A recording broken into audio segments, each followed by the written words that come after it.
Did you know that the world's happiest country, a place where people measure success, not by money but by happiness, hides a secret that no one talks about after dark? A tradition unlike anything else on earth, where a man quietly slips into a woman's house in the middle of the night. And it's not considered a crime. It's considered a language of love. Welcome to Bhutan. Hidden deep in the Himalayas, this tiny kingdom seems peaceful, spiritual, and pure. But behind its silence lies a story few outsiders have ever heard. They call it Bomena. To the rest of the world, it sounds like night hunting. But for the Bhutanese, it's an ancient form of courtship, a centuries-old custom that still survives in remote mountain villages. So, how exactly does this mysterious ritual work? Is it a daring act of romance, or a dangerous game played in the shadows? Let's find out as we uncover the untold truth behind Bhutan's most secret tradition. According to the Bhutanese, the secret to happiness isn't found only in meditation, nature, or Buddhism, but in a tradition so mysterious, no one dares to talk about it after dark. This custom is so old that villagers say it existed long before we were born. Its name is Bomena, which in the local language means to secretly approach someone. Western researchers call it night hunting. The roots of this tradition go back to a time when there was no electricity, no phones, not even proper roads. Villages were isolated. People only met during the day while working in the fields, and talking freely between young men and women was considered shameful. But at night, that shame went to sleep, and Bomena came alive. When darkness fell over the Bhutanese mountains, a different world began. Men would quietly leave their homes, walking through the dark toward a girl's window. No knocking, no doorbells, just a soft tap on the window. If there was no sound from inside, that was the signal. It meant, "You may come in." Some women waited for that sound.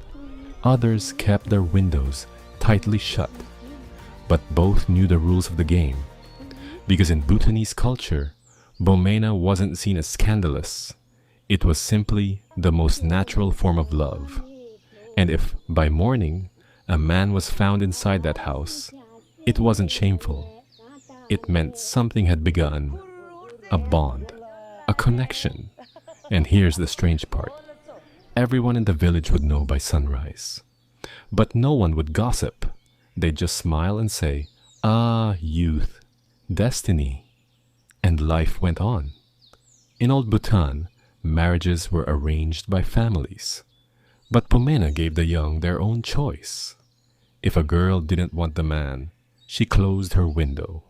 If she did, everyone would know by morning. Some couples stayed together forever. Others shared just that one night. As one village woman once said, "We didn't learn love in school. We learned it through the window." But of course, it wasn't always romantic. There were risks. Some men went to the wrong house. Some families got angry.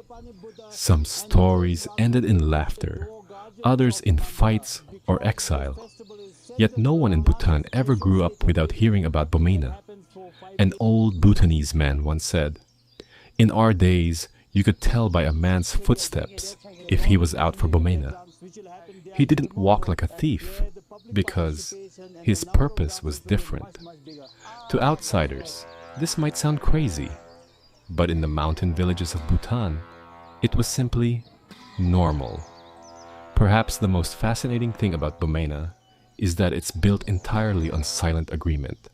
No letters, no dates, no gifts, just eyes, silence, and courage. Maybe that's why it survived for centuries, because it expressed love in its purest, quietest form. And then, one day, these stories began to reach the outside world. Western journalists came to Bhutan and started asking questions. Some called it a form of exploitation. Others called it the most authentic kind of love. But the Bhutanese people only smiled and said one thing. It's hard to understand our tradition from the outside. Why did this tradition last so long? And more importantly, why did women stay silent about it? For centuries in Bhutan, relationships between men and women were shaped by Buddhist morals, village customs, and a deep sense of social balance. Women were powerful.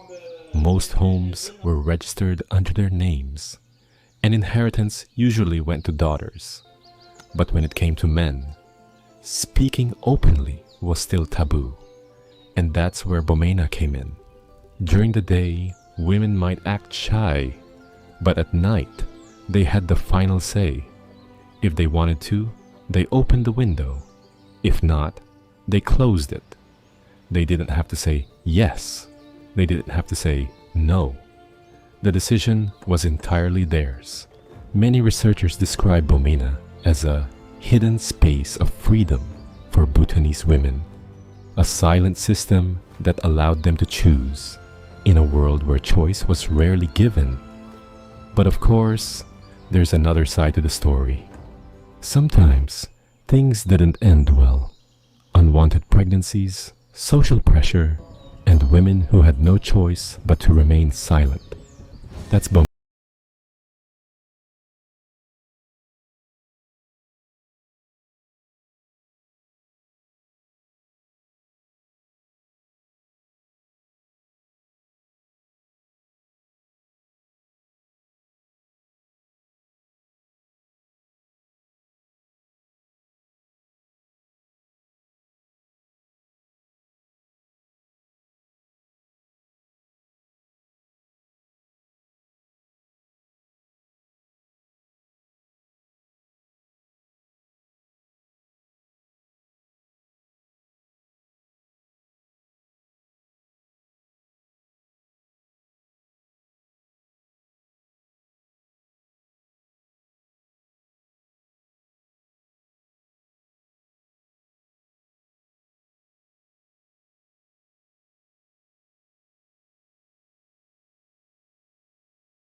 The hidden mirror of our society. No matter how much we change, in the silence of the night, we are still who we used to be. At first glance, Bomena seems like a simple love story. But look a little deeper, and you'll see it was actually Bhutan's most secret form of freedom. Bomena was a small doorway, opened in the middle of silence. When a woman unlatched her window at night, she was really saying, "This is my choice." Neither religion, nor the rules of men, nor tradition itself could interfere with that decision. So yes, Westerners like to call it night hunting. But what was being hunted in those nights wasn't love. It was power. The balance between freedom and restraint. In Bhutan's Buddhist culture, desire isn't repressed. It's controlled. Monks often say, emotions are like water. Don't block them, and don't let them flood. Let them flow, but choose their direction. Bomena was born exactly within that balance, neither forbidden nor fully accepted. It existed in the middle, a cultural agreement that let people express their feelings. without letting society fall apart. And here's the fascinating part. In the villages where this tradition began, relationships between men and women were actually more balanced. Some studies even suggest that regions where Bomena was common had lower rates of domestic violence than the national average. So this secret ritual wasn't just about love. It was about maintaining equilibrium, a silent balance that kept the society together. We talked a little about the darker side of this tradition earlier. But if we look a bit closer, things aren't as innocent as they seem. Some men took advantage of this custom. Some women stayed silent, even when they didn't want to. And at that point, Bomena stopped being a quiet tradition and became a subject of national debate. Today, Bhutanese women see it through two different lenses. Some say, it was part of our past. It gave us strength. While others quietly add, in that silence, there were women who suffered. And the truth is, both are right. Because Bomena was at the same time a symbol of freedom and the cost of silence. A sociologist once described it this way: Bomena is like the soul of Bhutan. From the outside, it looks peaceful, but inside, storms are raging. Maybe that's why Bhutan was never just a Buddhist paradise, because within that paradise, tradition, faith, and humanity have always been intertwined. As you can see, the world is far more mysterious than it seems. Every country, every village hides a story that was never told. If you love discovering forgotten traditions, hidden cultures, and the secret side of human nature, don't forget to subscribe to the channel, like this video, share your thoughts in the comments, and be the first to join our next discovery, 3-Dot Discovery, uncovering the unseen side of the world together.